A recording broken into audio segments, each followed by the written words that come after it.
okay. I think I'm at a good level. Yeah, you're feeling happy about the... Yeah. Let me just test it out. Okay. You got feral hogs. Your hogs are feral, and they're on your property. They'll kill you and your wife. Can you talk normally into your mic? Would my hog win best hog at a hog eating concert? 100%, yeah. What the fuck? Are you ready to go? Are you prepared? Are you ready? I got mad I notes. think I'm ready as I'll ever be. Yeah, let's do it. Yeah. Okay.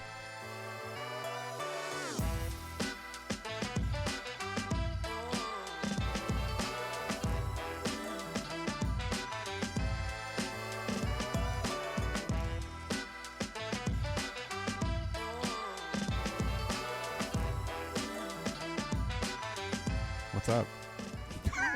This is officially the start, I guess. Because we don't have anything to start off because... What do you mean? Well, normally you slip in a vague reference to a film we're talking about, but today we're not talking about one single film, are we? We're talking about a broadcast. Yeah. A special broadcast. And if there is ever a more mediocre broadcast to talk about, it would be this one.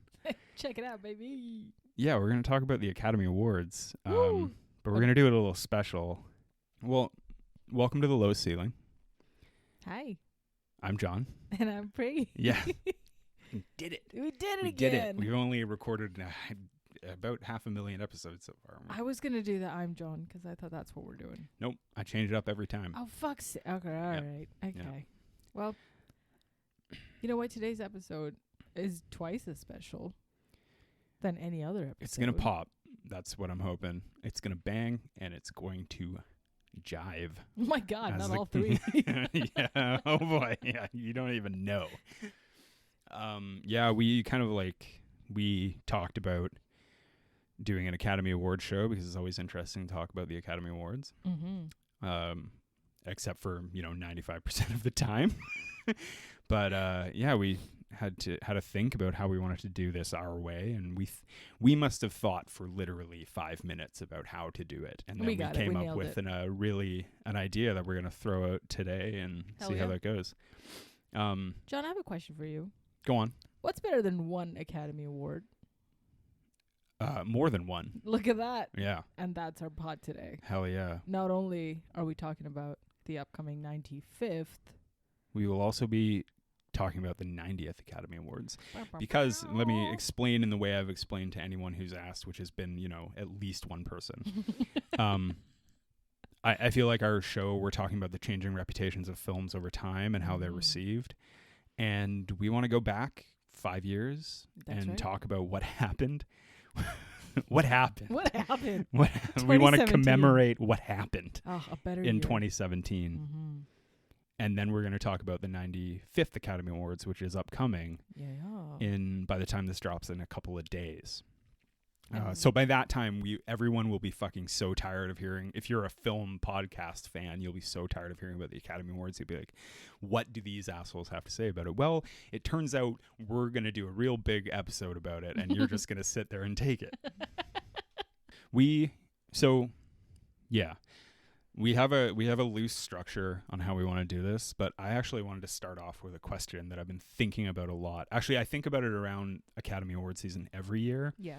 And so first off, just so you and the listening public are aware of where I come from, I'm the type of person who thinks that award shows should be either canceled or drastically changed. Yeah. I hate most of the broadcasts. I think the Golden Globes is one of the stupidest things on earth. I actually think the Academy Awards shouldn't be a big ballroom show. It should actually be like a taped thing. Oh my God, totally. Like a movie. Totally. But largely, I find them just interminable and silly, and I haven't watched a full ceremony in many, many years for that very reason. I think 2012 was the last one I watched.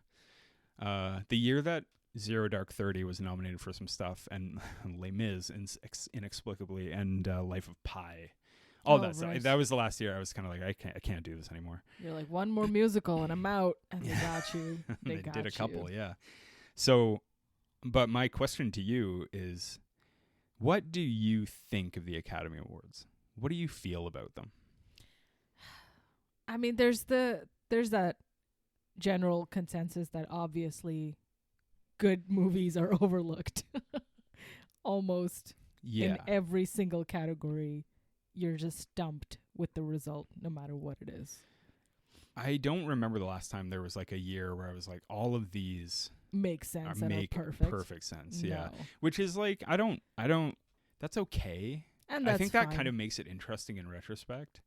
You know, like we're gonna look back on the, I guess, 2017. Yeah. And kind of look, and that's exactly what we're gonna talk about. Is like, what seems weird now. That's right. That you look back. So my whole thing, my real positive thing about the Academy Awards is that, like, it's a good way for someone, like when I was younger and getting into film, it's a good way for someone to like look at some movies and be like, this is a nice place to start where good movies are listed as good. Sure. You know? Yeah. And they're like, the Academy Awards has made lots of mistakes, but they've also had lots of like, yeah, that's obviously the correct pick. Yeah, that's kind of how I feel about them. But then again, the fucking ceremony is 4 hours long, and it does not need to be. It's so dull. It's so dull. It's painful. Yeah. And anything that you're kind of rooting for, which most audiences are rooting for, end up never getting awarded.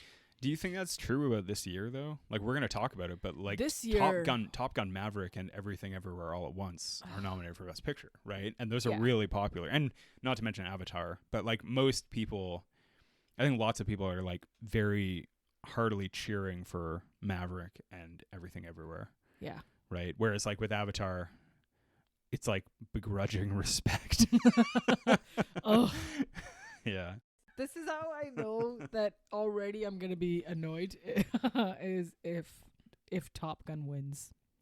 Top Gun won't win. I'm saying it now. Like I will flip all the tables. I have something, we'll get to it, but I have something that I'm more annoyed about Top Gun besides the whole general vibe of that film being nominated. But like, okay, let's talk. Let's cast our minds back 5 years. It's 2017.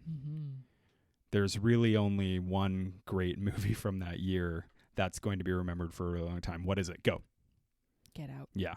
I mean, obviously. And we don't have to talk too much about Get Out. Fair. It's a fantastic movie. Yep. Everyone knows it. Everyone who doesn't know it should read Get the Out. book. Yeah. Okay. Yeah, compared to the movie that won out in 2017, which was, of course, The Shape of Water. Well, hold on. So just to set the stage, literally, Jimmy Kimmel is hosting. Oh. He comes out. He makes a joke about Matt Damon, I think. Classic. And then the ceremony runs for another 4 days. 4 hours. Oh, right. And just picture it. You're in your seat. Yeah. Aging rapidly. You've watched the length of one Avatar, and they haven't even gotten to sound design yet. Yeah, so obviously Shape of Water wins Best Picture. Sweet little Guillermo gets up on stage and hoists the... Did he win Best Director? Yes, he did. Yeah, he won Best Director, He right? swept that up too, so Shape of Water. Let's go right for the jugular. Yeah. I did a little homework, and for the very first time, I sat down and I watched The Shape of Water. Good for you. And I really liked it. Hey! I thought it was a really good movie. Do you think it deserved all the awards? No. And furthermore, if that movie had never been nominated for an Academy Award, people would look back on it today and like it a lot more. Definitely. Because if you remember, I honestly think Shape of Water, this is maybe blasphemous to say, but Shape of Water is almost as good as Pan's Labyrinth. And Pan's Labyrinth was a little upstart Spanish film that got nominated for Best Foreign Language Film. And it's beloved. It's weird. Yeah. People love it. Shape of Water is weird, and people don't seem to love it. Yeah. And it's unfortunate that there's like a conception of it that it's just like, well, a woman has sex with a fish. And it's like, yeah, you're right. And it's beautiful. It's because it's hot. Oh, God. It's beautiful and sexy. That's right. And I think the Academy Award is missing a little bit of that. No. It was a sexy fish. What is she not supposed to do? Anyway, but the point is, The Shape of Water would definitely have more credibility, more recognition if it didn't win the Academy Award, in my opinion. I fully agree. 100%. Like, it's a Guillermo del Toro is such a good director. Yeah, man. And such a likable director, and that movie is so sweet, and like it doesn't get a lot of the rewatchability cred that lots of other movies do. No. But I thought it was really good. Like, Get Out is just so clearly probably should have won. Get Out is the one that's at 98. That's only like in retrospect, right? Like if they were giving it away today, then Get Out would have been just swept so many awards. It was one of those weird situations I felt where Jordan Peele wins Best Original Screenplay, and it felt a little bit like it's like, you know, sorry. It's like a pat on the back. It's like, but it's like time. You're like, wait, why wouldn't he win? Yep. The Best Director and Best Picture. Yeah. Yeah. Yeah. And I'm not upset about it. I just this is what we're retrospecting on, right? So I wanna just like talk about some of the more. What I want to do is like talk about some of the more strange picks of that year. Yeah. And some of the more spot on ones. Let's do it. Do you have any off the top of your head? We've already talked about Shape of Water. I have another one in the Best Picture nom that I gotta get off my chest. I have to get it off. I know exactly what you're gonna say. Tell me. Lady Bird. No. Ooh. Lady Bird fully deserved to be nominated for Best Picture. Lady Bird is the second best movie from that year. Yeah. It's probably the other, in any other year, would be the one that's like, sweeping. That's the only one I rewatch. Get Out and Lady Bird. Yeah. Dunkirk. I like Dunkirk. Dunkirk, of course. Here's the one that I have to get off my chest. I have to tell the public. I have to tell everyone. I have to spread the word. Go on. Steven Spielberg's The Post is not a very good movie. Dude, no. It's also the lowest rated today. It's like 88%. And there's something interesting. There's something interesting about this. 5 years ago, Steven Spielberg gets nominated for a film that no one was really that crazy about in The Post. Yeah. Today, The Post is like in the bottom third of Steven Spielberg's films. Yep. And I'm going to hint at something here. 2023, Steven Spielberg gets nominated for The Fabelmans, a movie that I personally like. Yep. But a movie that will be historically seen in the bottom third of Steven Spielberg films 5 years from now. Yeah, I agree. And when we're doing this podcast, when we're in our 60s, people will be like, you guys were right. My God, they know I haven't all watched along. The Fabelmans since it came out. No. But we'll get to that. The Post, I saw it in theaters. I thought it was okay. Yep. I don't really think it's that good of a movie. And in comparison to the Steven Spielberg canon, it just really is not that good of a movie. And this is from the time when you told me that The Fabelmans, after having watched it, was marketed poorly. And for that reason, someone like me, I didn't even feel inclined to watch it because I thought, oh, it's just going to be a family drama. Terrible marketing. Yeah. Good movie, but terrible Good marketing. movie, but terrible marketing. Do you think maybe The Post fell under the same trap of good movie, but terrible marketing? So The Post, to me, at the time, it felt like a pick that it felt like a little bit of a gesture, not towards Steven Spielberg, but towards the climate at the time, which was very like Donald Trump is president, and there's all this like attack on journalism, fake news, yada yada yada. Yeah. And it was this movie that was like all about these champions of journalism, much like Spotlight, another movie I didn't think should have won Best Picture, but is fine. But it's like these champions of journalism, like journalists doing the right work to speak truth to power. And the thing that frustrates me about it, and this is totally an extra conversation that has nothing to do with cinema, is that it felt like media entities patting themselves on the back and ignoring the fact that they were complicit in all of the problems that they were claiming that they were claiming they were the solution to. But it's like the media is heavily complicit in a lot of those things that were happening with like Donald Trump's psycho presidency. 100%. And obviously like it's the Academy, like cinema is choosing this movie, but it did feel a little self-congratulatory in a way, because I think a lot of people in Hollywood also believe that about themselves. Yeah. we're gonna sing Imagine on Instagram. Yeah, and That and would like be we're doing all this important work, and obviously it's important to me. Like I'm doing a fucking podcast about it. It's what I love. Yeah. I love movies, but it just sometimes comes across as a little disingenuous and a little bit like, yeah, and that really bothers me about the post. On top of the fact that I just don't think it's that good of a film, basically. Yeah. Yeah. And for that reason, it's fair that it didn't come even close to. It just like when you think back in comparison to so many Steven Spielberg movies, it feels it's a movie that's like, no, we have a heart. I have a heart. This film, like, we have a heart, right? Don't you see the heart? And it's like, well, no, Steven Spielberg movies are always, they don't like force it down your throat that way. Yeah. They are just like, Deeply they're moved. not like try-hardy in lots of ways. All of his best ones are like, oh fuck, that got me right in my heart. Yeah. You know, and The Fabelmans has a little bit of that, you know, but The Fabelmans is so emotional at its core, right? So I'm sorry, that's like a long tangent about the post, but that's what we're fucking here to do. Hell yeah. And I just don't think in retrospect the post is that good of a film, basically. I agree. Yeah. And I haven't thought about it not once since No, 2017. me neither. I've never wanted to rewatch it. Nope. Yeah. And so it makes sense. Sorry. Throw a baffling pick at me. You got one? Ooh. Phantom Thread. Okay. Say more. About Phantom that. Thread didn't even fall on my radar in 2017. Not until years later did I watch it. I didn't even know that it was up in the running for Best Picture. Of course it didn't win. Of course, it's Paul Thomas Anderson. Yeah, of course it's Paul Thomas. PTA. And Daniel Day-Lewis, you've seen it, right? I have, but so late in the game. Oh, do you like it? It like was Phantom okay. Thread? It was all right to Interesting. me.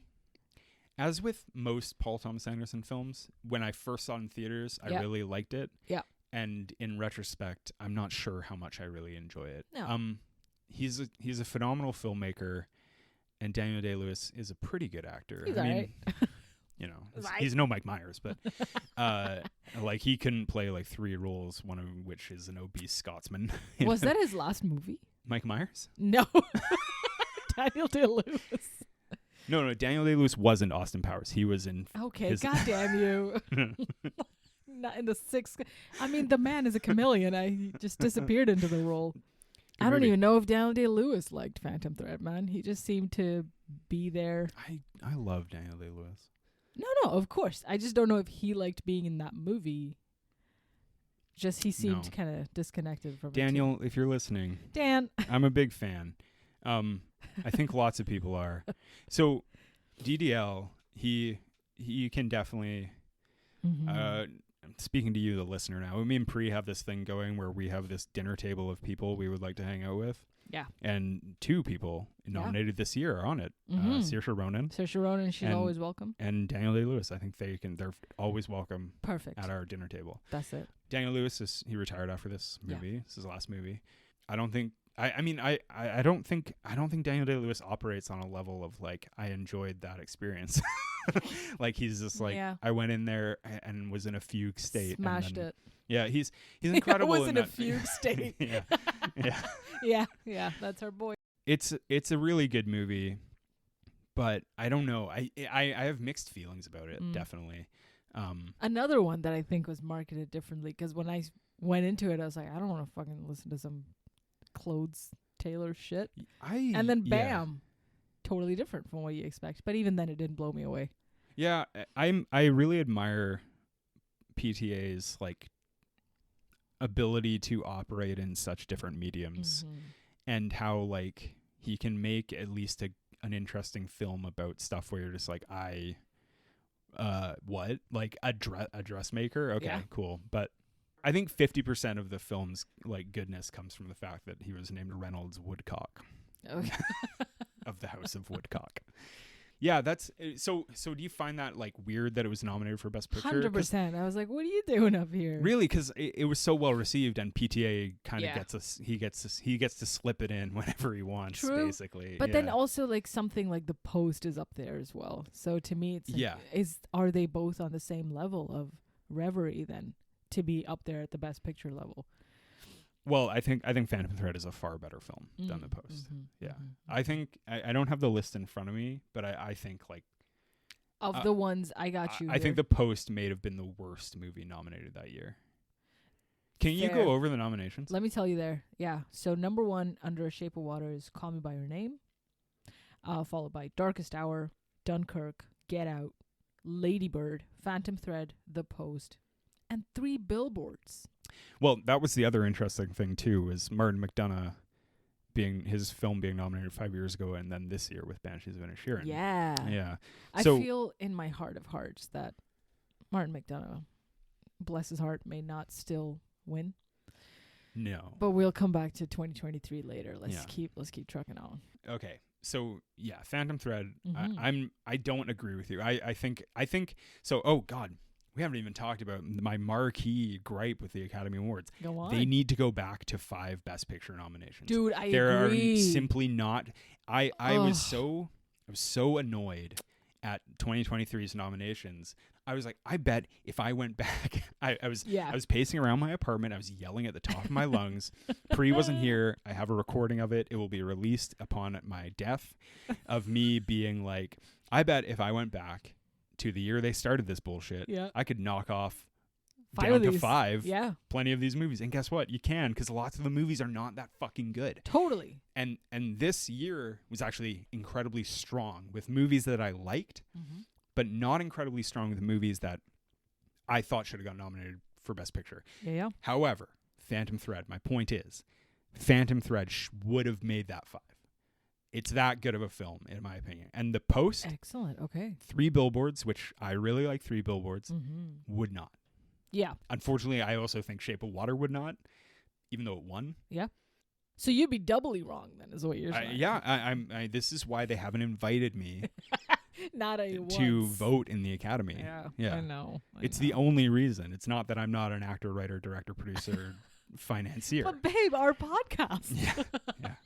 Yeah. In 3 or so weeks after we release this episode. Hell yeah.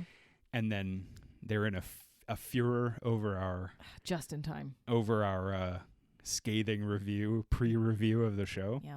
They will be like, John, come Soderbergh our Academy Awards, and I'll be like, never again. I'll be like, I don't sell out. So okay, another baffling pick, which I don't know if you have up on your screen for me though. Yeah.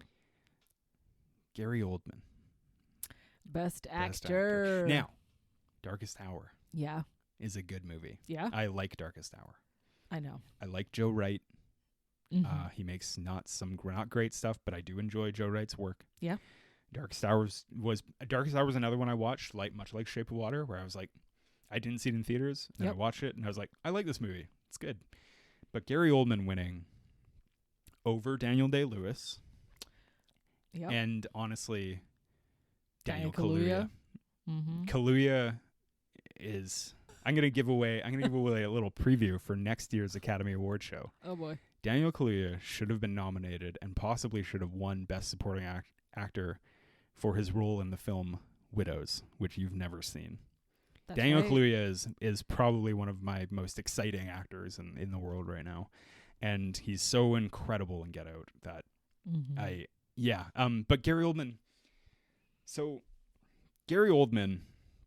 I looked back because I was like, this is a makeup Oscar a little bit, because it's crazy that Gary Oldman, I believe there was conversation at the time that it's like, isn't it wild that Gary Oldman's never won an Academy Award? Yeah. And I looked back and I was like, what other times has he been nominated that he probably should have won? And I found one. Gary Oldman should have won in 2011.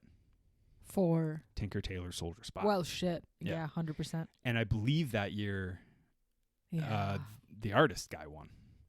Oh, the titular artist. The one artist. That guy. The French guy or Swiss guy. Right. The worst Academy Awards on records. But yeah. Sorry, guys. And that year, if I remember correctly, all I have in my notes, but if I remember correctly, like Gary Oldman should have won in a weak field of Best Actor nominations. I don't think Daniel Kaluuya could have come even nearly close between Gary Oldman and Daniel Day-Lewis. No. I don't think he would have. I mean, it's great that he got nominated for Best Actor. That's already fucking huge, because wasn't that his first big movie? That was like his breakout. His breakout role in And so for that, great. I mean, the fact that that movie didn't win already is like, all right. I mean, do you think it would have helped if his character name was Chris Woodcock? His name was halfway there, wasn't he? Like Chris Washington or something like that. I don't know. Yeah, I don't know. There you go. It was Chris. It's the power last name. It's the Woodcock. It's the Woodcock. It's the Woodcock of it all. That was it's got nothing on Churchill. I don't know. This little bitch name. That was the slogan of that Academy Awards. It's the Woodcock of it all. It's the Woodcock. Yeah. We're Woodcocking it up over here. No, but to your point, between Daniel Day-Lewis and then also I think Denzel is on the list for Roman J. Israel-esque. The Mr. Esque himself. Have you seen that movie? No. Not very good. No. Well, it's interesting, and Denzel is great, but Denzel is carrying it largely on his shoulders. Yeah. But it's a movie that it's like kind of thematically ambitious, but I'm not sure if it quite hits a home run with those themes. But Denzel is really good in it. I agree. But in retrospect, I might not have nominated him. Between Gary Oldman and Dan Day-Lewis, just for Phantom Thread, I think it's fair that Gary Oldman swept it for playing Churchill. I think Daniel Day-Lewis should have won. He's so good. I also think so. If I'm going to take Roman J. Israel-esque Woodcock out of the running, yeah. I always like my one pick that I slip in any conversation about the year 2017, which I have about 6 or 7 a week. Yeah. Okay, so I'm talking about 2017 all the time. Yeah. All right. You don't even know. You're stuck in the past. You don't even realize how often I talk about 2017. Yeah. It was a good year. 27. Yeah. It was the prime of my life. Oh. Yeah, that's true. I was 3 feet shorter. Isn't that crazy? You're a little pocket-sized John. Yeah. Yeah. Watching the movies in my girlfriend's pocket.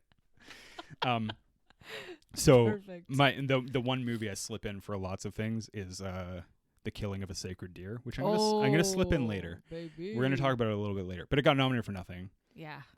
Fucking amazing movie. Yeah. I love that movie a lot. Lots of people don't because it's really fucking weird. But it's a fucking weird one. But Colin Farrell in that movie, I thought he had a course. legit shot at Best Actor. Yeah. And if I'm gonna Best Supporting, Barry Keoghan. Keoghan. So good in that movie. Coming back to Best Actor and then Best Actress in the same vein, do you think there's any competition there against Franny McD? Because clearly she won out that year. No. For 3 I Billboards. think that was a really good Clear pick sweep. and a really good performance. Yeah. And we can get this out of the way now. There was controversy surrounding 3 Billboards at the time when it was nominated for awards. We don't have to wade into it. I really like that movie. I think it's really good. Yeah. Solid. I don't think it's perfect. Yeah. I like that movie. Frances McDormand definitely should have won. Do you think there's competition?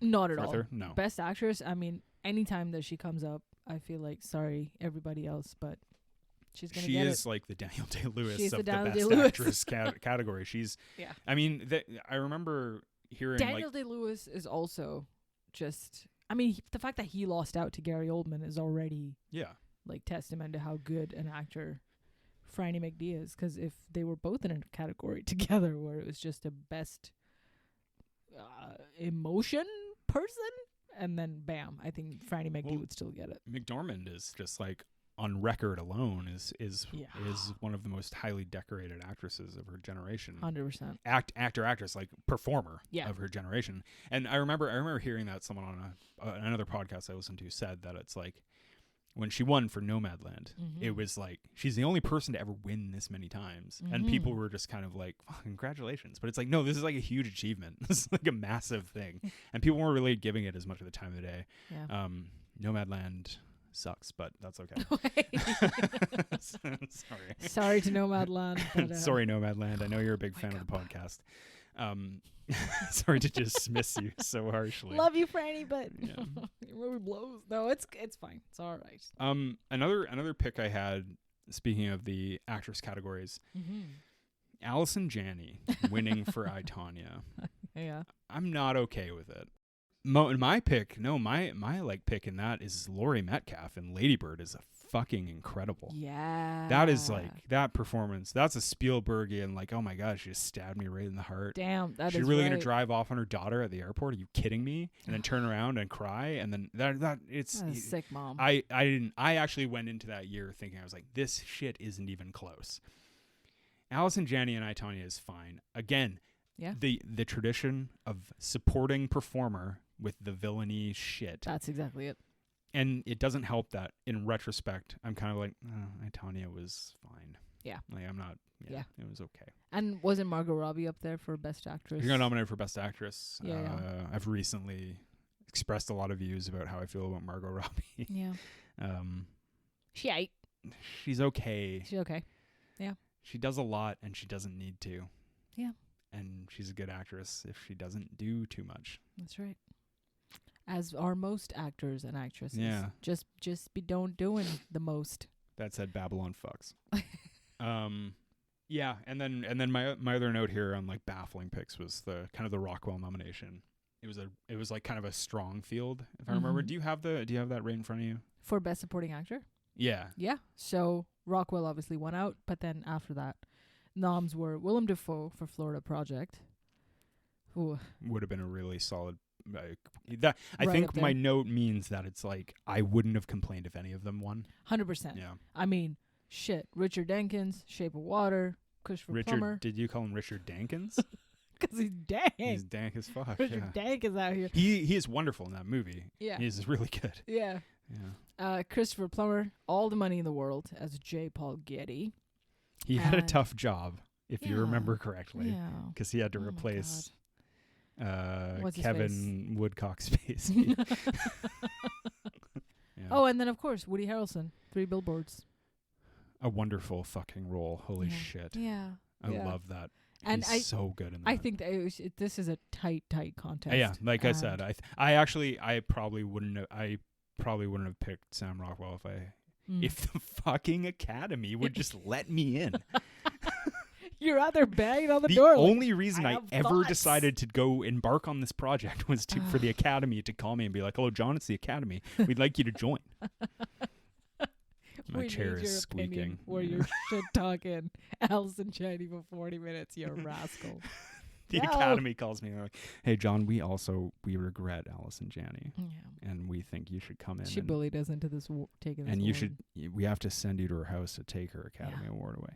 I'm just kidding, Allison. I love you, Allison could step on both but you're of not us invited together. for dinner. You and Daniel Day-Lewis would get in a fist fight, I think. It's true. Yeah.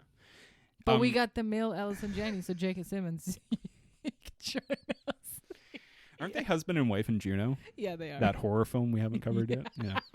A horror of our So times. okay, let's move away from the negativity. I'm sorry. I love you all. I have a couple. Do you have anything else for like baffling or weird picks? No, I think Okay. that we can get into the screenplay because I got thoughts there. You have thoughts on the screenplay? I got thoughts So on the screenplay. my next kind of thought was like, I have lots of spot on picks that I was like, good choice. Yeah. Is that what you're going to talk about with screenplay? Yes. Then talk about it. Get Out. Well, won obviously, Best Screenplay and just clean sweep. I don't think I don't the think there others was come even competition. close. Yeah. Absolutely. 100%. I think second in line could have been 3 Billboards. But I don't think Big Sick or Lady Bird or Shape of Water. Yeah, I mean, Get Out. There was no competition. No basically. competition. Yeah. And then Best Adapted Screenplay, Call Me By Your Name, won out that year.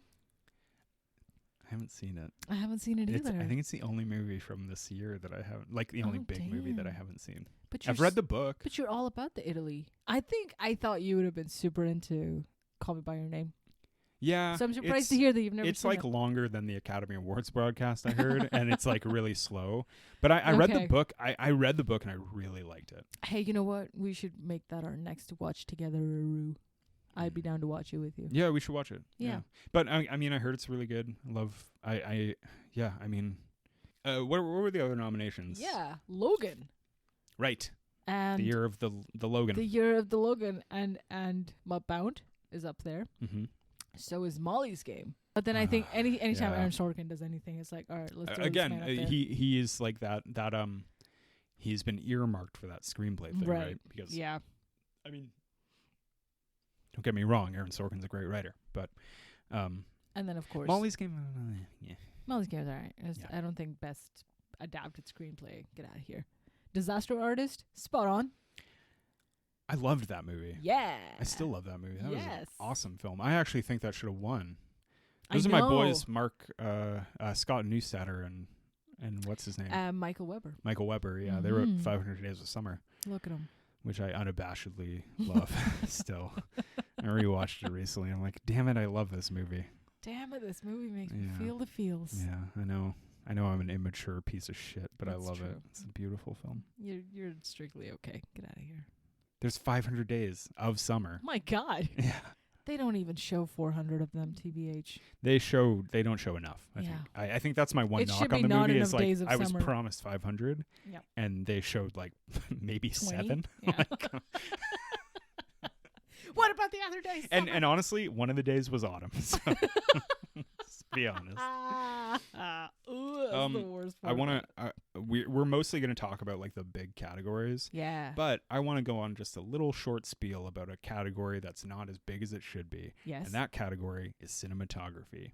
I think cinematography should be maybe like the third or fourth most important category at the Academy Awards, considering it's the work of the art of cinema. And Roger Deakins won that year for Blade Runner 2049. Okay. A movie that we watched when I had COVID in a foreign country. And I was like, wait, this movie is really good. I didn't think so when I saw it in theaters, even though I was like, I felt like my eyes were being peeled back because it was so amazing looking. But when we watched it in that little fucking little hut in Inverness, I was like, this movie is really good. This movie's fantastic. Oh God, I want to cut Jared Leto out so badly. You just wished that. So I if I ever get to be in the Academy, I want to resubmit Blade Runner and just be like, look, if you cut Jared Leto out of this film, it's actually better because he's not a good actor. He's not in this anymore.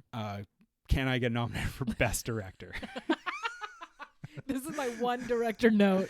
I'd be like, no Leto. Listen, Villeneuve, I don't like you. You don't like me. Oh my God. We're from opposite sides of this country. You're far more talented and articulate than I am. But I got some thoughts on your Leto, the Leto-ness of it all. The Leto-ness. Yeah. Don't Blade Runner also swept Best Visual Effects for that year. Yeah. Among all its but like Kong Skull Island was right there. So what a fucking I've never loss. seen. I've heard it's good though. It's a banger. Yeah. And it doesn't get enough love, and I'm always a bit surprised. It was really liked when it came out. Yeah, and it has like good rewatchability. Have you ever seen Kings of Summer? No. Oh, good movie. The director of Kong Skull Island made this indie movie called Kings of Summer, which fucking rules. The Kings of Summer. Yeah. I gotta look into it because I feel like this is right up my alley. It is. I think you'd like it. It's very funny. Yeah. Okay, perfect. Yeah, charming, funny, about teenagers. It's great. Yeah. Do you want to get into you want to close off the 90th, or do you want to? Yeah, I want to close it off on a high because I have to talk about the greatest movie that I saw that year and cried like a little baby at the cinemas. Yeah, Killing of a Sacred Deer. Stop it. Oh, okay. Best animated film feature, Coco. And I know you're not a big animation guy. Oh yeah, I'm going to be quiet for like you're going to let me minutes. get on my what is it, apple crate? What do they call it? Soapbox. They call it apple crate. Yeah. They call it this apple woodcock soap crate. I'm going to get on my woodcock crate. I'm going to stand on my woodcock and I'm going to talk about Coco. And I don't care about any of the other animated films that stood up against Coco. Hey, I have news for you. Neither does the Academy. But Coco deserved all and more, and it got it. It won, right? Best animated Every feature Pixar film. movie just gets slotted in to win the fucking Academy Award. But this one especially was one of its kind. I don't think I've ever seen such colorful representation, especially from like one like zoned in. I think it was all Mexico, and all of it was focused on the Day of the Dead, and bringing that into obviously this tearjerker, fucking just like blowing up in your senses with all the colors was fantastic to see. Yes, I've heard that movie is really good. And not only is it good, just to like throw it on your phone and watch, but watching it at the cinemas is a whole other experience, and my inner child is very, very happy. And I went to see it with like 5 other like friends and all guys, and we're all crying together, and it was fantastic. Sorry, I just want to point out the incredibly 2023 thing you just said. What? Where you're like, I mean, it's good on your phone, but in the cinema, whoa. I am a connoisseur of films. I like to experience everything on my phone first. Hell yeah. And then see it in second run at the for cinema. sure. And I'm so late to the animated game, right? I think I only saw The Lion King and Bambi or whatever like in the past few years. Yeah. And so obviously they're a different genre of animation. Coco could beat the shit out of all of them. It was so goddamn good. Pixar is just at the head of that pack at all times. Like what is nominated this year? This year, now it's coming into 2023 Best Animated Feature Film. Of course, Guillermo del Toro's Pinocchio. Right. Marcel the Shell with Shoes On, strong contender. I feel like definitely gonna just. Did you see it? No, but I've seen the little YouTube videos. I mean, the original video probably should have won an Academy Award. Yeah, the little mini should have gotten it all. Puss in Boots, Turning Red, Sea Beast. Turning Red, hasn't that been out for like 5 years? I swear. Yeah. It came out really early. It's already been on Disney for ages. It came out really early this year. That's the thing. Because it came out, I think it came out around Academy Award time in 2022. And so that's why it seems so But I remember, like, that movie is really well liked. Yeah. But I feel like Guillermo, because the Guillermo, Academy loves him, and Pinocchio, which I never saw, but like I feel like Pinocchio, because 2 Pinocchios came out, and they were both great, and they were both the same level. I heard nothing but good things about the other one, the Zemeckis film. Tom Hanks. Oh, America's dad. How the mighty have fallen. I'm sorry. America's papa. America's papa. Shit the bed. I'm sorry, guys.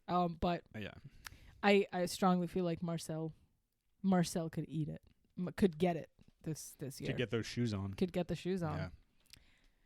So okay, hold on. So are we going to talk about top 5s for 2017? Let's do it. Go on. So what we're doing with our top 5s for the past for 2017, just to explain a little inside baseball for the you baseball fans out there. Okay. We're going to talk about like the 5 movies we think have had. If that person outside the window could shut the fuck up, that would be awesome. I don't think you could pick up on the mic. They should be quiet. We'll start it. Do it again. No, I'm gonna keep this all in. I'm not. No. I think the people deserve to know. This fucking guy. Yeah, they deserve to know how intense I am about He this feels recording. deeply about Pinocchio. God, do you not understand? The people want it. You know, actually, he yelled like, "Can you get to the top 5 already?"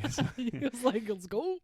Basically, we're gonna talk about like what movies have had large reputational changes. Yes.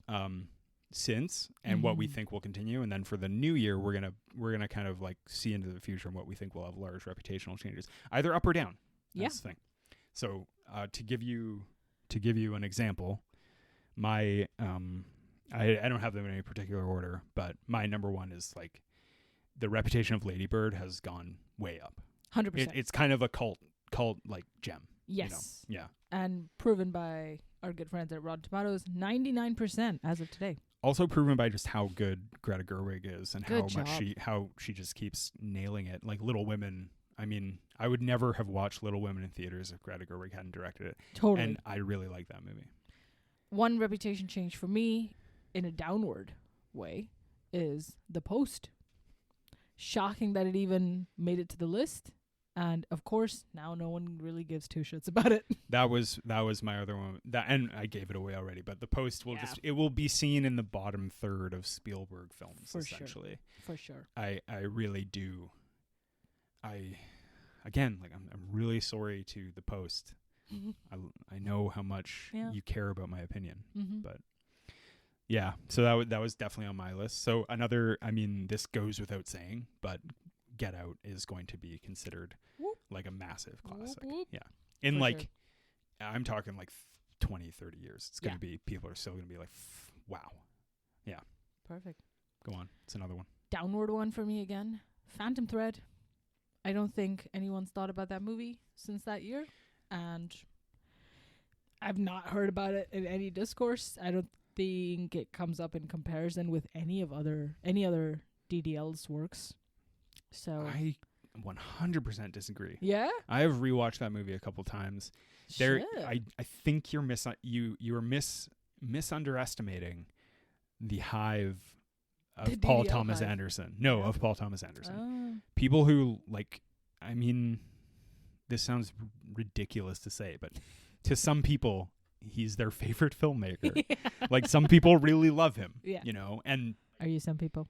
You're some no, people. no, I No. don't. I've told you, I don't really love PTA. Yeah, he's got I like and miss PTA, sometimes. and I think PTA is probably one of current greatest living directors. He's just not for me, but for some people, he Yeah. is it. He is. I'm very open to having my mind changed. I am down to go down the PTA train. The good news is that he is gonna make more movies. Like, Oh, yeah. hey. Yeah. I Yeah. mean, for me, A Way Down. Although we've talked about it, A Way Down with a caveat. The Shape of Water. Way Yeah. Down. Yeah, down. But it's unfortunate because it wouldn't be if it hadn't have fucking won Best Picture. True. You know. It could have been one of those weird good ones like Pan's Labyrinth. Yeah. It soars. And because and really it's only because of my opinion, and that's what matters. I liked it, and I was like, actually, this movie's good. I've changed my mind on it completely. I've done a complete 180. I've swum into a total 180 circle You in make the my movie. flooded apartment, Hell yeah. and I just stuck it in that fish. Good job, baby. Yeah. A final one for me that like up all the way was Logan. Of course, it came out with all the fans. All of them wanted to see it. All the new versions and ways we could experience Wolverine, and it was all that and more. And I think it's definitely one of the best ones of the X-Men's worlds today. I also think, so here's a little take on that. Scott Frank, the writer and creator of The Queen's Gambit, wrote Logan. Scott Frank, one of the best screenwriters in Hollywood, essentially. He's very, very well respected. The Queen's Gambit is one of those great Netflix shows that everyone talked about and now no one ever thinks about ever again because it's honestly kind of overrated. And also no rewatchability because you see it once. It's kind of, and also just not that interesting of a show. Nobody's popping back like they are with Stranger Things or Yeah. You or any of those, like the Queen's Gambit. Bangers. Who cares? Yeah. Scott Frank, though, wrote Logan, and I feel like if you look back, it's a great creative's career. It's kind of like, man, yeah, he wrote. Oh, yeah, he did that. He fucking made that movie, and that's a really good movie. I agree. Yeah. I have one off the board, Hit me. which I hinted at earlier. The Killing of a Sacred Deer Yeah. will be seen as like a major cult classic. For sure. In as much as cult films don't really exist anymore, as we've talked about in other pods. The Killing of a Sacred Deer, I think Yorgos will be a little bit like Kubrick in that he might not get a lot of awards recognition, Yeah. but when people look back at his career, they will be like, does this dude just make fucking incredible movies all the time? Yeah. And the thing is, he does. I love that movie. It's a huge loss. I feel like it should have been somewhere at least with something. Best original screenplay. Oh fuck. Yeah. I mean, Yeah. it seems like such a shoe-in, but like we said, best original Too screenplay weird. was such a strong category Yeah. that year. Oh shit. I mean, with Get Out. Yeah. Well, even like we It said, would've been a there hard was one. no contest with Get Out, but even the other four were so strong that year that it was Totally. All right, Totally. let's pop up 5 years. To present Let's day. look into the future. Mm. The 95th Academy Awards. I'm here for it. Picture it. Jimmy Kimmel is coming out of the curtains, Matt Damon's on his back. and absolutely no one runs on stage and assaults him. Tiny little Matt Who Damon on his is the shoulder. host this year? This year was also Jimmy Kimmel. No, it's not actually. Yeah. Comedian and late night talk show host Jimmy Kimmel will host the show for the third time after the 89th and 90th. I just want to be clear. I don't have anything against Jimmy Kimmel. No, like, yeah. I really don't. I'm not a late night TV watcher, but I just thought it would be someone else. I'm not surprised. I'm a little surprised, but yeah. Cool. So for this one, really the category is like fucking Best Picture. And I want to talk about, I have something to say about every movie nominated for Best Picture, except for... Because there's 15 of them on there. Hold on. Except for Women Talking. Yeah. Because I haven't seen it. Me neither. I'm sure it's lovely. Yeah. I mean, I'm sure it sounds pretty dark. Franny McD.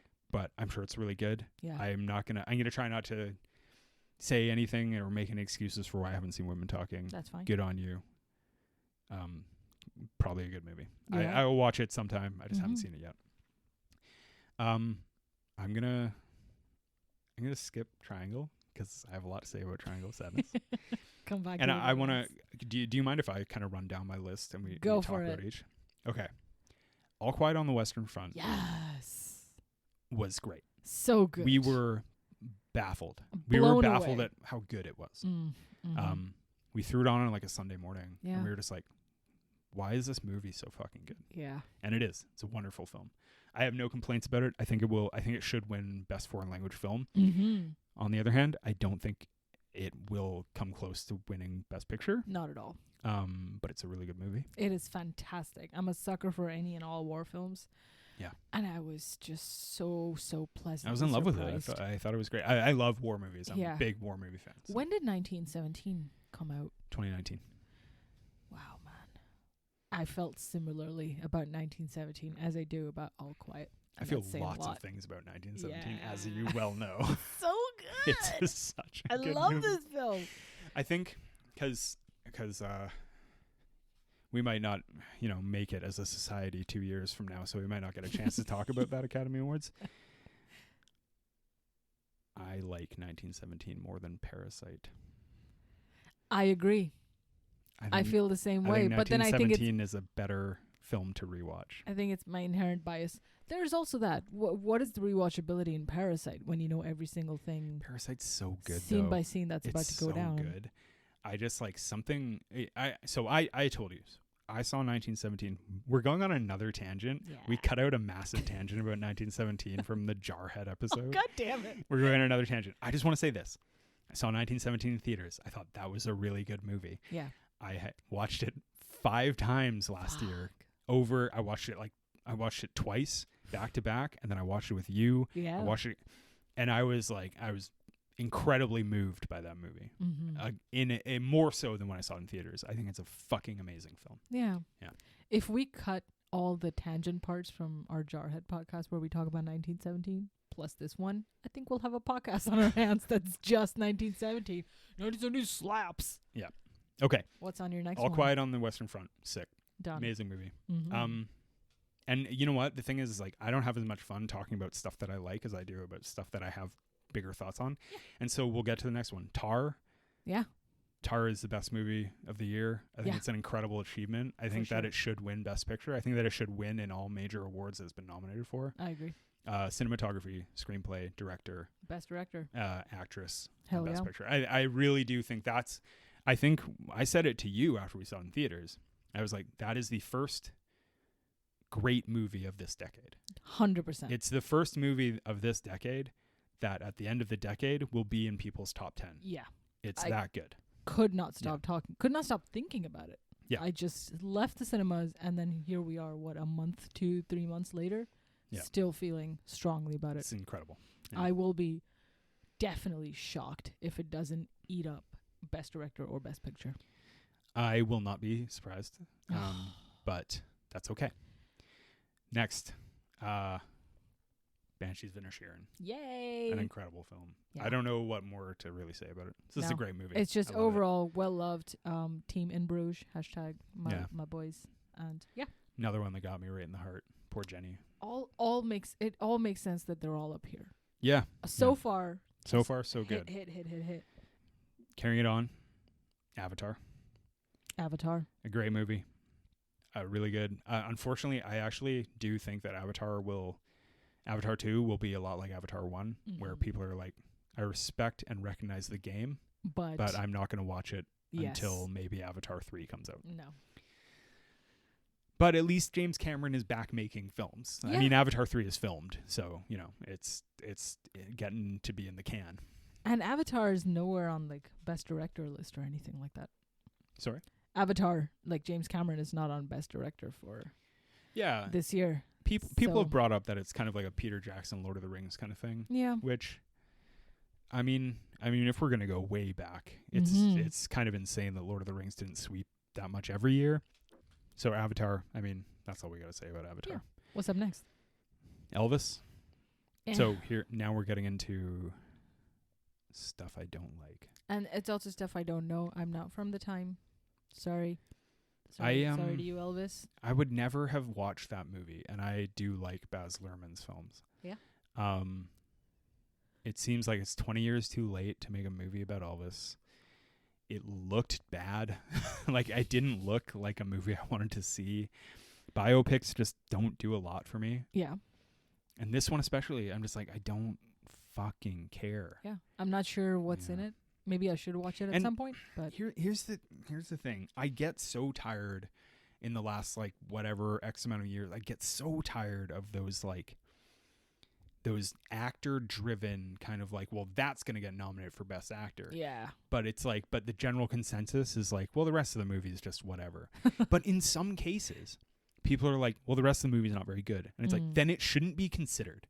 I don't think I've seen one performance that can carry an entire film to greatness.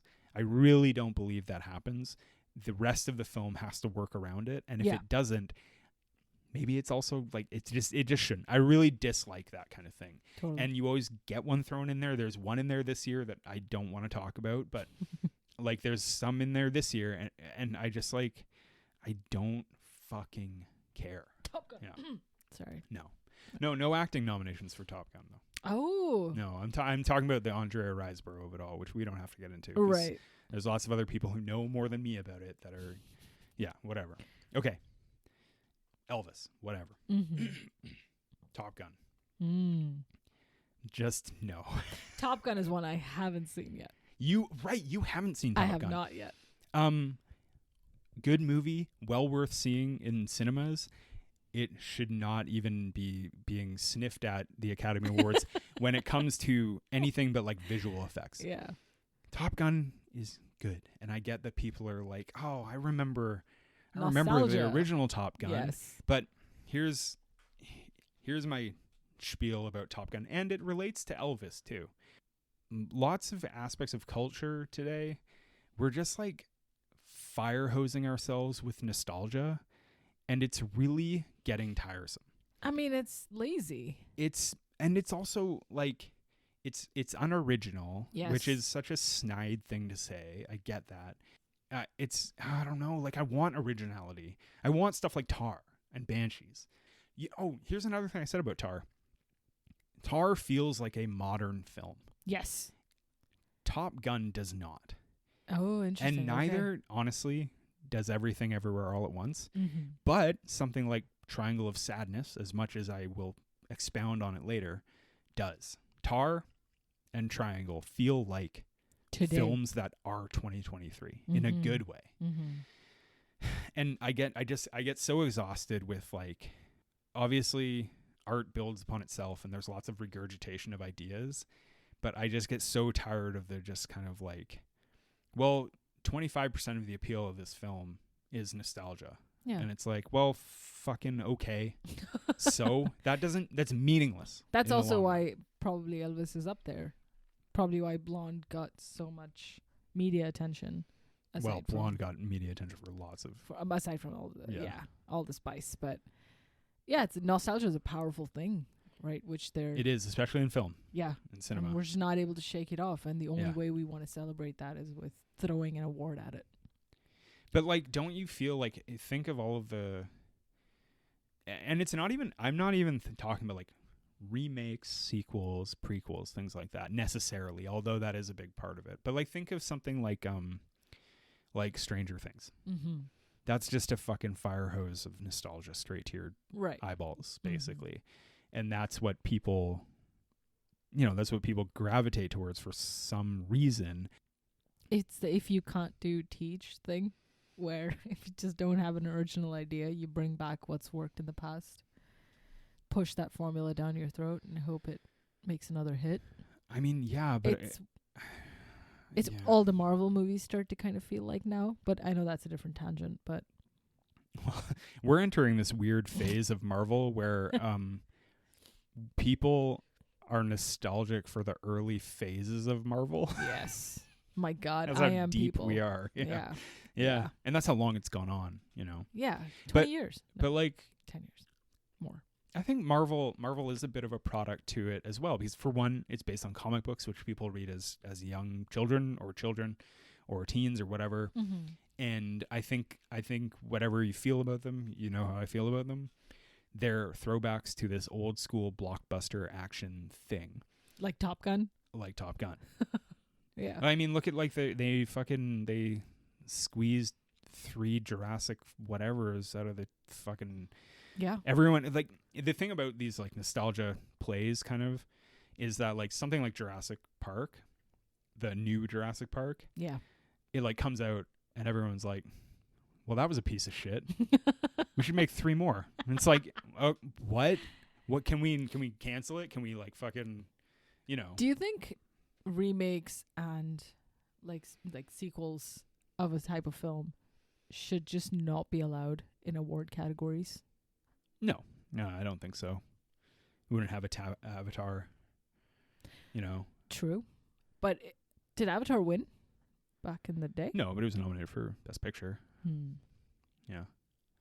And maybe it's okay if that's how far it goes. I mean, it's okay to have a single film. Like, it's okay to have you don't have to, not everything. I mean, not that Hollywood listens, but like not everything has to be like a big fucking, like a trilogy or whatever, All I want is Men in Black 10. Yeah. But yeah. Yeah. Anyway, that's my thoughts on Top Gun. I don't think it deserves to get nominated for Best Picture. Yeah. Well, it's a good movie. I think, yeah. That's the other travesty, and we'll get into it later, but it's nominated for Best Adapted Screenplay, which is insane. Ooh. Okay. Oh my God, it is. Good job. I want to get this one quickly out of the way. Fabelmans. Yeah. Much like The Post. Mm-hmm. Good movie. Better than The Post. Will be forgotten. But it won't be forgotten. It will just not be seen as one of Spielberg's best works. No.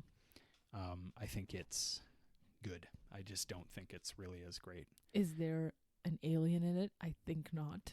Oh, no. Michelle Williams is really okay, good. Cool. Michelle Williams, go home. So, yeah. Now, there's a couple big ones we got to talk about. Get into it. Everything, Everywhere, All at Once. Yes. You like this movie, right? I absolutely adore this film. And I will never watch it again. Lots of people absolutely adore it. And it's a one-time for me. Yeah. And it was unique in some of the takes it had. It was also stunning to see like different tonalities within the film, because it's not just action, or it's not just like emotion, or it's not just satire of one thing, not just space travel, not just multi-universe, also just a couple of rocks. When you throw in 4 or 5 endings, that helps to get squeeze the emotion out of it. And it's not a perfect film by any measure. I do not think it should win Best Picture, whatever. Screenplay, for sure. Yeah. Give it all the creative original screenplay awards. I mean, I'm 100% for it. But was it interesting and new and different? Totally. Is it going to sweep it? Yes, it might, because people are all about that shit, so it might win. I personally think it should go to Banshees. Or fucking Tar. Just give it to that lady. I think in many other years it would be a much heavier competitor. Like Michelle Yeoh would probably win in many other years if Cate Blanchett hadn't performed as well in Tar. Yeah. Original screenplay, definitely. I think that's probably the only award it should have gotten nominated for. That and Michelle Yeoh's Best Actress. Mm-hmm. As you might notice, I'm not as high on this movie, and I sound like such a contrarian now. I know, but I'm just like, in retrospect, I just haven't really been like, again, we got 10 nominees here. Yeah, man. And this one would be maybe the 6th if we cut it out. Yeah. You don't think it would make it to the top 5? I think it could kick out Avatar. There is no way Avatar is more engaging than Everything Everywhere All at Once.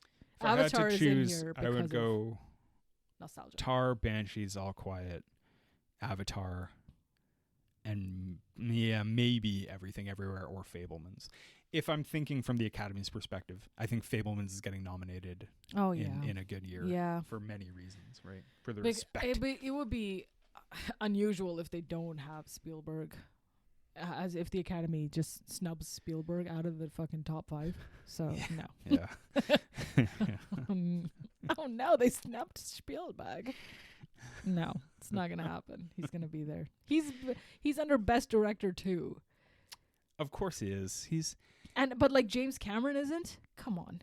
Again, James Cameron. It's kind of the Peter Jackson thing we talked about. Yeah. Anyway, sorry. Everything Everywhere All at Once. I'm not as high on this movie. I don't really think it should have been nominated for Best Picture. Yeah. It's a good movie. I know everyone loves it. I know everyone feels warm and fuzzy about it. But I agree. It just didn't do a lot for me this year compared to some other movies that like got under my skin in ways that I really enjoyed. Totally. And this movie was kind of like a goofy romp, and some of the jokes were not funny. You know. No. Which I'm gonna get to later when we talk about a certain category. And the final one. Yeah. Triangle of Sadness. Mm-hmm. I liked this movie mostly. Yeah. The best thing I can say about it at this point is it certainly evokes conversation with people. Yeah. But definitely. And I wrote this down the other day when I was thinking a lot about it. This is going to sound really mean. Oh boy. Triangle of Sadness is a movie with smart themes made in a manner so that dumb people who think they're smart can understand it and feel smart. Oh no. Oh no. I've talked to so many people about this film and they all love it unequivocally and they won't stop talking about it. And I feel the same way. Yeah. It's like an Instagram film. It's like a movie that is made on, like, it's like the TikToks of the movies where it's like you're sticking together these like punch scenes. And it's like, it's ham-fisting this shit down your throat. Like, do you get it? Do you get what we're trying to tell you? Do you get that? There's a very telling scene, which I maybe was on purpose. And you know what? Maybe I'm the dumb one. Maybe it's me. Maybe the call is coming from within the house. Like, that is very likely too. But I know, but it's a taste thing, right? Hey, you're supposed to be like, no, John, you're so smart and oh my God, all it's right, go amazing. Yeah, you should be in the Academy. So there is this very telling scene in this film. Sorry, spoiler alert, where these 3 men beat a donkey to death. What the fuck? Yeah, do you remember? Oh, yeah. Oh, right. Which is a little symbolic, like beating a dead horse. Yes. Which is what this film does with its jokes and themes. Yes. I mean, it's 3 hours long. Yeah. And not all of that 3 hours are good. Lots of it is really good. But it started to really weigh on me. Just how like obvious and in front of your triangle of sadness it is. Yeah. All of these like things where I'm just kind of like, yeah, I get it. I get it. You know what I was most upset about is that the movie started out fucking fantastic. And I thought it was going to be that was the so movie. Different. That was the movie. The first opening scene, that tone, that was the movie for me, where they're just talking about the modeling industry or whatever. And that started to feel a little bit like Neon Demon, like, oh my God, am I gonna get this incredible experience out of this? And of course they break it into 3 scenes. And even up until the second scene, I'm with it, right? I'm there. I love all the throwing up incessantly in a moving ship. Great. Good vomit. You know how I feel about bile. It's the island that absolutely sinks the movie for me. 100%. I simply couldn't bear to just take it seriously anymore. It starts to just get so preachy is not preachy. The right word. It is. It's not like preachy. It's just so like fucking We understand. We get it. And there's It's survival of the fittest. There's this like Dolly DeLeon who plays the toilet manager, who becomes the most powerful person on the island. Yeah. It's a really wonderful performance. She's great in it. She has good jokes. Yeah. But that whole thing thematically starts to become a little bit like a little like to me a it's little hand-holding. It's like, a little winky at the audience, of being course. like, get it? fucking, we got him. Fucking torched the rich. Fucking nailed it. You know how long that third scene, island scene, whatever, should have been like? All of 10 minutes. Like 15, 20. Wrap that shit up. The movie should have been like cut by 30 minutes and also just take the islands for as short a scene as possible. Yeah. And send it home. That's it. We don't need 2 hours of Castaway. Yeah. To understand the gravity of like social dynamics. And it's so funny because like we're spending so much time talking about this movie now. It obviously evokes something. So it does its job. It does something. And again, it's not a bad movie. No. I'm really surprised it was nominated for Best Picture. Yeah. And it's just so interesting to think about, even in me being like, I'm not sure if I'm in love with it. Yeah. And the other thing, to get a little darker, sometimes the Academy, they love to pat themselves on the back about how good of a job they do making movies. It's weird for a body of people who are pretty lucky, pretty wealthy, pretty well off, being like, this movie speaks to me thematically and strongly, and I applaud it. And I'm going to go home and let my toilet manager be the boss of my island. I know. And it can be a little bit like, so, and this was said on another much more famous film podcast that will go unnamed, but kind of like they're abdicating responsibility for their responsibility or culpability for their own wealth and status by awarding a film that lampoons people just like them. Yeah. And honestly, this year, aside from Banshees, maybe Avatar, no, Banshees is well within this, maybe Avatar and maybe Tar. Yeah. A lot of these movies celebrate kind of the middle people of the world. Triangle of Sadness is about it's about these like wealthy, empty-headed people, but it's on our side, right? It's on us middle class people's side. That's what it's about. Yeah. All Quiet is about people being sent to die in a war at the whims of unjust governments. Banshees is about pretty like working class fucking people. Avatar is whatever. Elvis is about a man who came from nothing and became a star. Yeah. Everything Everywhere All at Once is about a struggling family. Yeah. A Chinese family. They run a laundromat and then they go on this wacky adventure. Of course. Top Gun is about soldiers. Yep. And The Fabelmans is about, a middle class family of a guy growing up to obviously become one of the greatest filmmakers of all time. Yeah. Women Talking is about, women being abused in a cult thing, and in a religious sect. All of these movies have this theme of being like, we applaud the little guy a little bit. From up here, we applaud all of these people for the way that they are. Yeah. And it's kind of like, to me, it's just a Hollywood thing being like, it's really good of us.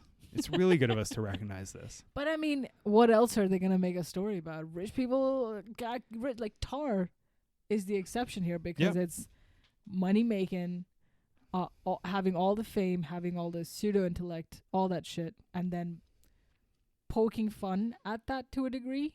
Not very obviously, but being like, obviously Lydia Tar, titular character, is flawed, is sexually abusive. All of that shit, right? So they point out all of her flaws slowly but steadily. Yeah.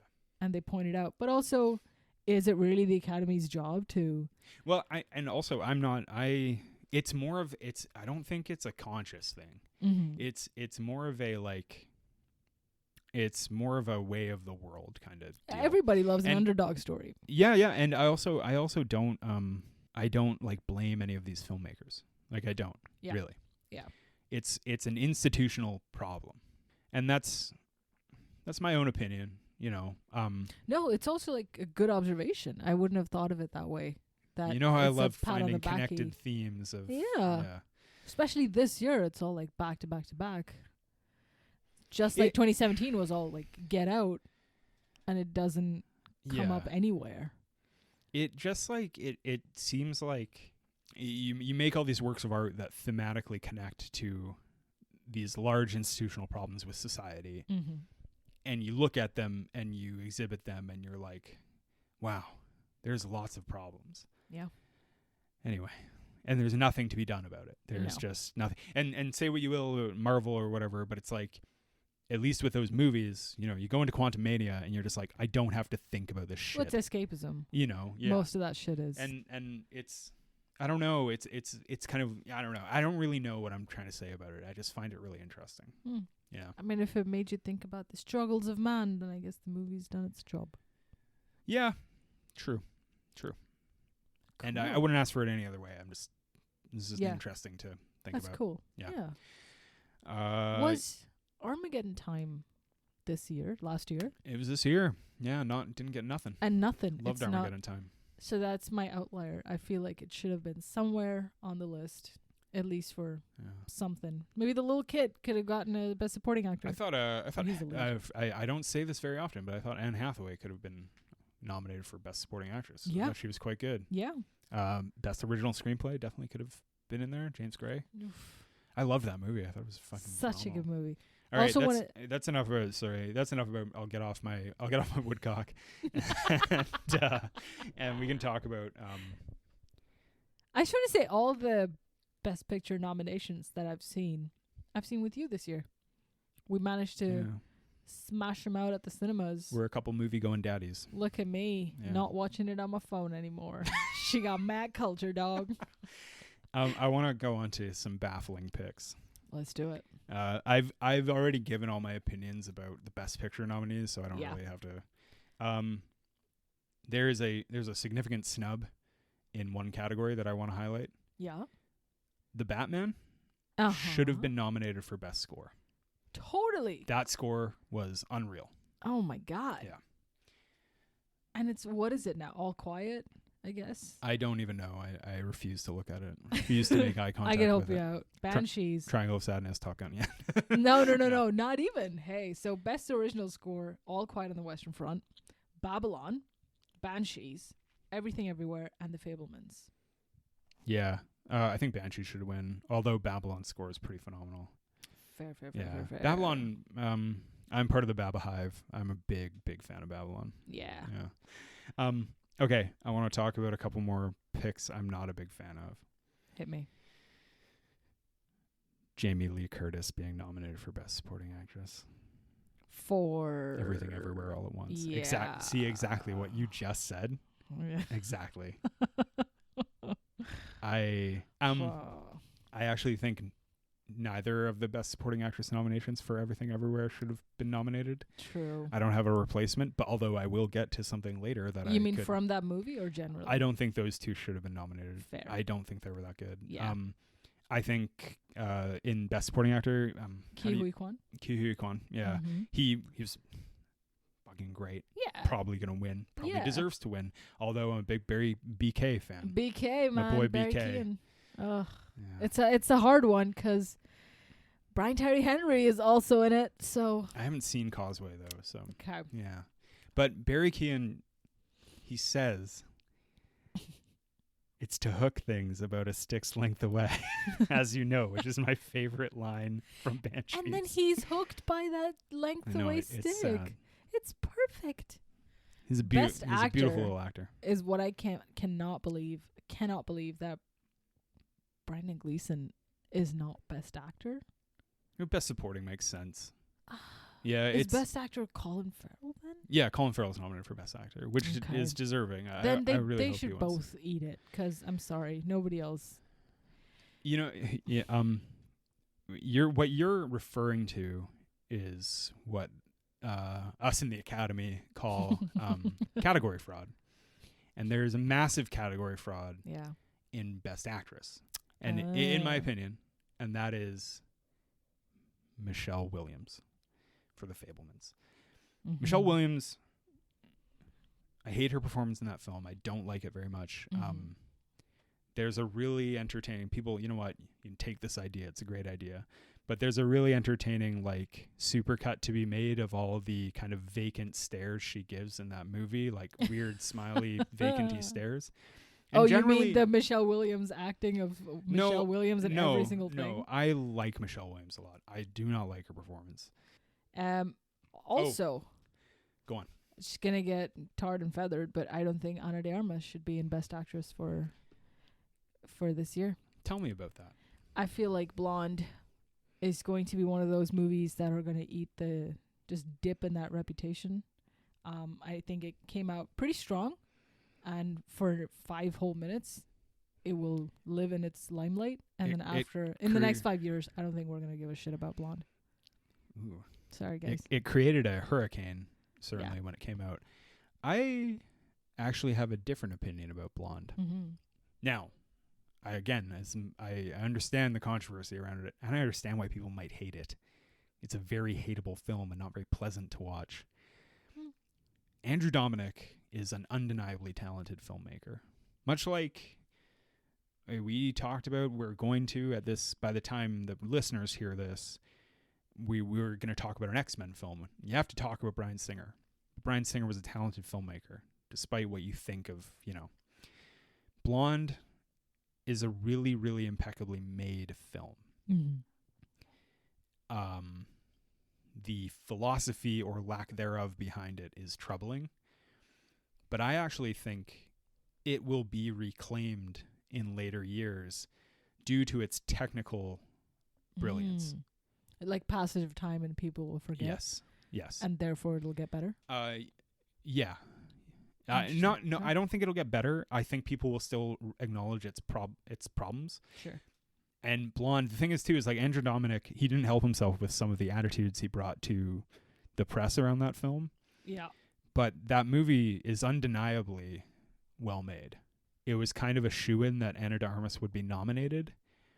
And I think something that took a lot of people by surprise is how problematic, quote unquote, that film was when it eventually came out. Because I honestly thought Ana de Armas was going to get nominated before that movie came out. They knew, because she's Marilyn Monroe, and it's based on a Pulitzer Prize winning novel. Did you think enough or too much about My Week with Marilyn when Michelle Williams did it? No, I never saw it. I think that is what will happen with this film. That there is some media hype for whatever reason, and those reasons will soon be forgotten, and therefore this movie will also be forgotten. Like most biopics are. This will be the Elvis. This will be the My Week with Marilyn. Can I also point out, though, that we live in a time where these crazy maelstroms of controversy last for about 5 minutes. Oh, such a good word, maelstrom. Yeah, we were talking about that this weekend. Yeah. But you know what I mean? Yeah. So it's like we do live in this hyper real time where it's this kind of like you got to yell about Blonde on Twitter. Yeah. And then you got to you have like half a second to take a breath before you turn around and yell about the other thing you're pissed off about that happened next. The thing about Blonde is that I don't defend the film, but I didn't hate it. Yeah. That's how people will feel about it. It was gay. Lots of people hate it. Lots of people hate that movie, which I totally get. Oh. And you know what? The thing is, though, if this podcast goes on for much longer, we're going to talk about it. Yeah, let's not. No, we will, but we're just not going to do it tomorrow, Yeah. Because it's too raw. But that's a movie that I've earmarked to be a little bit like, I want to see what this movie is thought of in 2 years. Mm-hmm. Mm-hmm. And that's okay if it's not thought of at all, Yeah. So that's the thing is like I don't defend the movie. I don't hate it. I understand people who do hate it, but it's an interesting cultural artifact, in my opinion, in my weird mind, where I'm like, I'm gonna keep track of this one. Yeah. Yeah. And Odd Anna choice. Anna de Armas. Anna de Armas. Fine. I thought it was kind of a foregone conclusion she'd be nominated. I don't think she'll win. Yeah. Tough year. Hard category, man. Yeah. Because I would be sad if Kate Blanchett doesn't win. For Me whatever too. reason. It's also a shame, like, Michelle Yeoh would have won in almost any other day. Yeah, for sure. But for sure. Kate Blanchett just gives one heck of a performance, if I may say so myself. God damn. I want to go watch it after. As the young people say, it both grooved and jived. Oh, shit. Yeah. I thought it slapped. That's what. Yeah, right. Get with the times. All right. Whatever. What? Let's talk about. I know we kind of touched on Best Original Screenplay very briefly early on. Mm-hmm. But there's Banshees. There's Everything Everywhere, Fabelmans, Tar, and Triangle. I don't think there's even a little bit of competition. It's got to be Tar all day. Yeah. Yeah. And that's why I feel like I will be shocked, because I don't think Tar will get picked as original screenplay. I still think Everything Everywhere will take it. I think Tar will suffer from likability. That's the simple way of putting it. Yeah. Not like backlash, but I think it will suffer from. Well, I honestly think a lot of the Academy is driven by emotional vibe. Yeah. And I do think people will be like, if it comes down to it, they'll be like, well, Everything Everywhere All at Once just made me feel better. And Tar did not. Yeah. And that sometimes happens. And I understand that, I understand that emotion. I would just be gobsmacked if Tar gets it for original screenplay, but doesn't get it for Best Picture or Best Director. That'd be a fucking robbery. I think that's what's going to happen. I don't think it's going to win Best Picture, and I don't think Todd Field will win Best Director, but he should. He deserves, like I said, he deserves to win in all major categories. The movie does. Yeah. It's a tight year, man. It's going to be. 2022 is a great film year, in my opinion. It was really good. Well, I got to pull up my list for that later, but maybe that's a whole other podcast. That's a whole other podcast. Yeah. 2020 year has been dead. We don't have to talk about that shit anymore. We can do that another time. You know what is a fucking infuriating adapted screenplay? Top Gun. Fuck you. Worse than that. Glass Onion. Fuck that movie. Yeah. I hate you, Rian Johnson. I don't. I thought Glass Onion 1 was fantastic. I'm all about that life. Knives Out Mystery can suck my all life out of me. I hate it so much. I'm just passionate about hating this film. That's all I have to say. Yeah, you do really hate it. It's not good. I feel like Rian Johnson hates it. He made it and he's like, fuck me. Why did I do this? I like that movie. You're wrong. I like Knives Out 1 more. You know what? I edit these podcasts and I can just mute you. I'm going to, sorry. I have to finish the rest of the podcast with ChatGPT as my co-host. That's fair. But I think, like a lot of people, you watched it and you were like, that was good. Yeah. And then you get up, get a drink of water, and you're like, why is this a thing in that film? And you think about it, and then you're like, wait, what? Like, what? Yeah. I don't get it. I don't know. Yeah. That one of the things that lots of people have brought up is like, why the fuck are these people still hanging out together? No, that's every 5 minutes of the movie's like, why? I know. That's why it's infuriating. I find it so weird, especially that it's like, a left-leaning politician is hanging out with a men's rights activist. I listen. Yeah. Yes, dear one. Listen to me, okay? For once in your life, just listen. Yeah, sweet one. I understand your vibe on it. I do.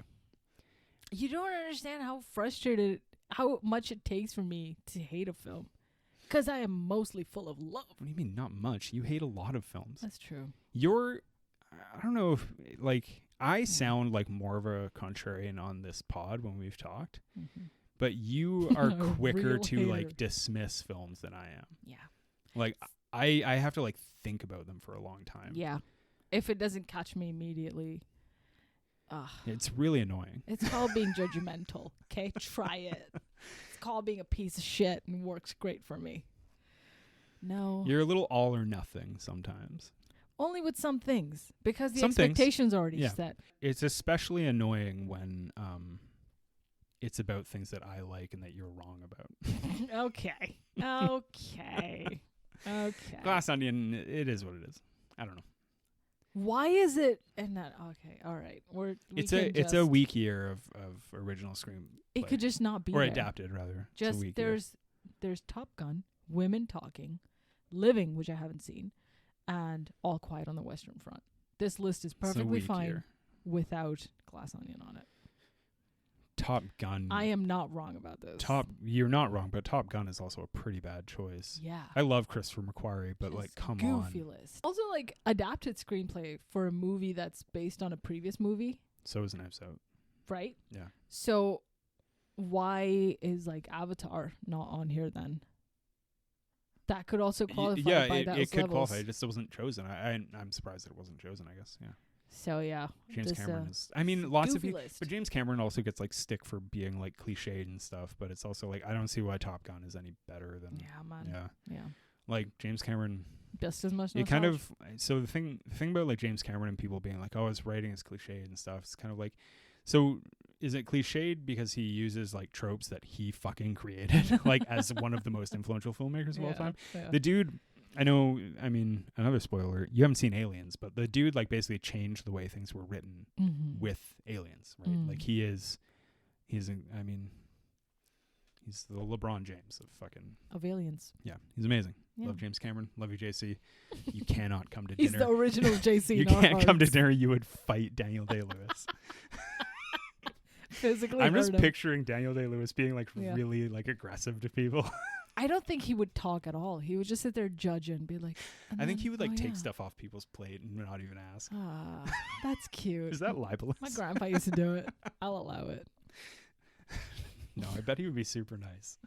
Yeah, he'd be a sweetie. He'd be I made these shoes myself. Put them on your head. Okay, so those are the baffling picks. Let's go on to the spot on picks here. Yeah. As I said, Todd Field and Tar, just everything about it. Yeah. Yeah. I have one for Best International. Go. I think you know what I'm about to say. All Quiet. Yeah, Yeah. for sure. That's what it's going to probably win in. Everything else. I hope so. I think it should, whatever technical awards, which I haven't perused very much, but it's got a fair chance in lots of technical awards. I think, as I will say, as much as I said stuff earlier about Triangle of Sadness, I think Ruben Östlund being nominated for Best Director is a pretty good pick. Oh yeah. Yeah. I just think it shouldn't have been nominated for Best Picture. But Best Director and Best Screenplay, I kind of understand. Yeah. Yeah. Do you want to do top fives and wrap this bad boy up? Let's Get off of Woodcocks and do these top fives. I am ready. Okay. In terms of reputation change, I think Triangle of Sadness will continue to be an enormous hit among the youths, the Gen Zs, the Gen X, all the youngins over the next 10 years. It's going to be one of those movies that's cut and pasted into all the TikToks in 10-second whatever. When it comes out on whatever rates. Streaming service it's on or whatever. That's so funny because I had that as the opposite. Yeah? I thought it would kind of be just washed away. Interesting. Yeah. What do you think still? Do you think because... Well, I think in the next 6 months we're going to solve capitalism and it'll be okay. Oh, that's good then. Yeah. We'll solve it by killing the earth with our presence. We're all dead. Yeah. Yeah. Yeah, it's funny. I had total opposite. I was I think it will kind of be washed away by time. I think the young people will bring it back again is what I'm thinking. I think it'll be interesting because in our pre-sleep TikTok sessions that we have every night, I think it'll be weird that in a year and a half, we'll be watching a TikTok from an 18-year-old being like, "Has anyone ever seen this film?" And then being like, "Yeah, it was nominated for a bunch of Academy I don't know Awards." if you've heard of this movie called Triangle of Sadness. They'll do that thing where they point up and it's it's over their head. Yeah. Yeah. So my number, so I had that on my list, but I had it for gonna go way down. Reputation. Cool. My other way down, said it before. I'll say it again. Fabelmans. Yeah. I think, again, bottom third. Mm-hmm. Yeah. Mm-hmm. It's going to drop precipitously. My down, and we talked about it as well, is Blonde. I think it'll go down again. And I know you feel the opposite about this one. I don't have an up or down about that. I just have it. I'm tracking the progress of it. It'll be a yeah. Or can I say one more thing about it? Yeah. So I think there's a certain subset of people who are real cinephiles. And maybe they're like young, they go to film school, they whatever. Mm-hmm. I think it will be reclaimed in a way that it's like, yeah, we get that the politics and the philosophy aren't great, but just look at this movie. You know, Totally. There's lots to love about this film in a technical sense. That's what I think is going to happen with it. But we're going to find out because we're going to talk about it eventually. Not soon. I shouldn't say soon because it's not going to happen, but it's on the list. I have one that I'm willing to be surprised by. I think Everything Everywhere All at Once will go down in reputation over the next 5 years. And I will be surprised to find that it went up and did great. I think that there will be, after the Academy Awards, after all the kind of hype and talk about it has died down, I think it's not on my list, so I'm commenting on your list. Mm-hmm. I think there will be lots of contrarian people like me being like, and hey, I hate them too. I hate people like me a lot. Oh. But there will be people being like, well, it wasn't that good, and shit like that. Right. I do think that post-hype, it'll mellow down for sure. And there will be people who are like, well, I'm a true cinephile, and so I think this about it. And people will be like, no one fucking cares, Dan. Shut up. Yeah. Okay? And he'll be like, you, well, Dan. You know what? You should watch my TikTok about it. Fuck up, Dan. Yeah, fuck you, Dan. You know what I think will keep going up and up is because everybody fucking loves Ireland. Banshees is just going to be an evergreen film, just like In Bruges was. And yeah, I think they're just a power couple and they should continue to work together. Yeah, I can't fault you there. It's not on my list, but I can't fault you. I think Tar, as I said, Tar will be considered the first great film of this decade. Definitely. It's a little hard because we started the decade with a big viral bang, and so this is kind of the first year where it feels like deliberate cinema film stuff, and I think that it's the first film that will be on people's top 10 of the decade. Hell yeah. And it's very impactful. I got another way up. Go on. As much as I hate to say it, Top Gun. Top Gun will be considered kind of a classic. Yeah. Much like the original Top Gun. Much like all the nostalgic movies always are. Like, they keep on keeping on. Yeah. And that Joseph Kosinski, like the director, he's very talented. There's no doubt about that.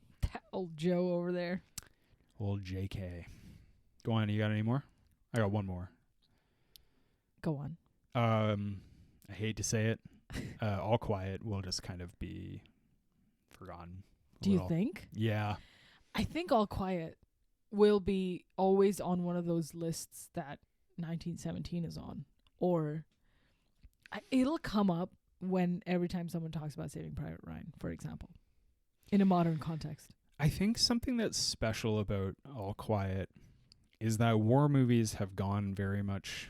They never kind of go out of fashion. Yeah. But they've stopped being as in fashion as they used to be in like the 90s and early 2000s. Mm-hmm. And it's special to see a film that's a war movie that has a lot of public appeal. Also, may we note, it's distributed by Netflix. So lots more people have a chance to see it than lots of other war films.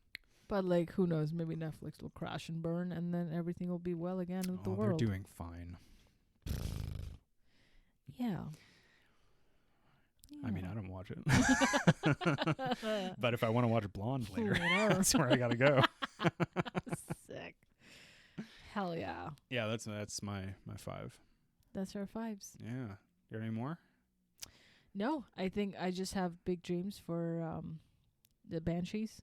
And I absolutely adore that film, and I hope it gets one or more awards. The funny thing is, like, we're coming up on like the 2-hour mark of this podcast, and when the Academy Awards actually happens, I'm gonna kind of just like shrug and be like, all right. Yeah. We can come back and edit the discussion and be like, P.S. We were right about some of the things very much. I'm not here to make predictions, like really strong predictions. I really don't care that much. I don't know. Yeah, it's all right. I think when you're talking about mediocrity, the Academy Awards really is like the top of that. But like, watch this pie in my eye when Glass Onion wins Best Adapted Screenplay. Happy Academy, everybody. Happy Academy, y'all. Academy, call me. We can work something out. I can tell you who to nominate. Wing wing. We gotta take this offline. Thanks for listening. Bye. I love all of you except for Dan. Fuck you, Dan. Dan? Fucking bullshit.